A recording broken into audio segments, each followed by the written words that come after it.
আমি এখন খুবই চুজি আসলে কাজের ব্যাপারে আছে না অনেক সময় হয়তো বা র্যান্ডম অনেকের যেমন আলহামদুলিল্লাহ যে যারা এই পরিচালক প্রযোজকরা আছে তারা আসলে যে কোনো গল্প হলে তারা চিন্তা করে যে বুবলিকে বা কাস্ট করা যায় কিনা বা ওনাকে আমরা চাই এই সিনেমাতে। তো সেখান থেকে আমার দর্শকদের যে একটা ভালোবাসা তৈরি হয়েছে, একটা আগ্রহ তৈরি হয়েছে, একটা দায়বদ্ধতাও কাজ করে। সো আমি র্যান্ডম খুব একটা যদি বছরে একটি দুটো কাজও করি, খুব কম কাজ করতে চাই, but that has to B qualityful. So শুধুমাত্র যে কাজ করার জন্য করছি, ইটস নট লাইক দ্যাট। আমি চাই যে 2025 মাথায় রেখে যেন দর্শকরা সেভাবেই দেখে, কারণ আমাদেরও কিছু লিমিটেশনস আছে, আমাদের একটা বাজেটের ব্যাপার আছে সব সিনেমা টিমেই। তো সেখান থেকে আমি চাই যে ভালো গল্প, ভালো একটা প্রোডাকশন টিম বা ভালো একটা সব কিছু মিলে যখন হবে তখনই কাজ করব। সো এই জন্য কিন্তু দেখা যাচ্ছে হয়তো অনেকেই বলে যে আপু পরের সিনেমা কবে পাচ্ছি, পরের ঘোষণা কবে পাচ্ছি।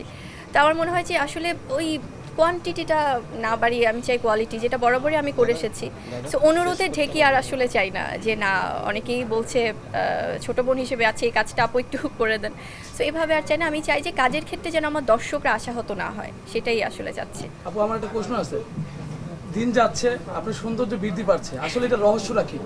এই যে রহস্য হচ্ছে আমার এই ভাই ব্রাদারদের সব স্নেহ, এই মমতা। আমি বলবো যে আপনারা যেভাবে আমাকে দিনের পর দিন আগলে রেখেছেন, যেভাবে ইন্ডাস্ট্রি আমাকে সাপোর্ট দেয়, আমি আসলে চিরকৃতজ্ঞ।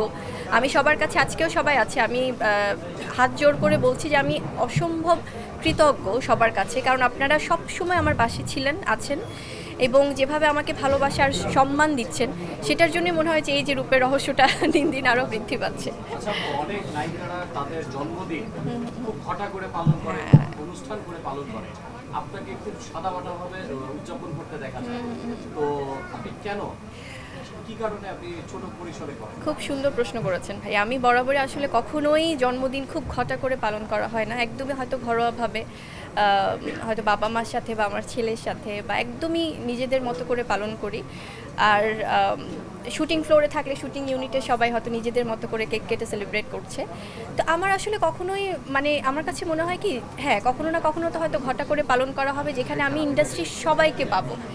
তো আছে না অনেক সময় সবাইকে হয়তো একসাথে করতে পারছি কিনা, বা কেউ মন খারাপ করছে কিনা, কেউ থাকতে পারছে কেউ পারছে না, অনেকে হয়তো ব্যস্ত, বা তো ওইসব কারণে আসলে আমার কাছে মনে হয় যেদিন সবাইকে একসাথে করতে পারবো তখন হয়তো ওরকম করে প্ল্যান করব। আর জন্মদিন মানেই তো আসলে হয় যে একটা, মানে একটা বছর চলে গেল জীবন থেকে। সো এটাকে খুব বেশি ঘটা করে সেলিব্রেট করাটা আমার কাছে একটু কেমন মনে হয়। সো ইনশাল্লাহ হয়তো কখনো না কখনো ঘটা করে পালন করা হবে। জন্মদিনে আপনার সবচেয়ে শ্রেষ্ঠ উপহার কি ছিল? অবশ্যই আমার সন্তান শেহজাদ খান বীর, ওর শুভকামনা, কারণ ও এখন এত ছোট, বাট তারপরও যে সে নিজের মতো করে ফিলটা বোঝাতে পারে আমাকে, বা ট্রাই করে, বা তার মতো করে ইমোশনটা আমাকে বোঝাতে চায়, এটা এখন পর্যন্ত শ্রেষ্ঠ পাওয়া আমি বলবো।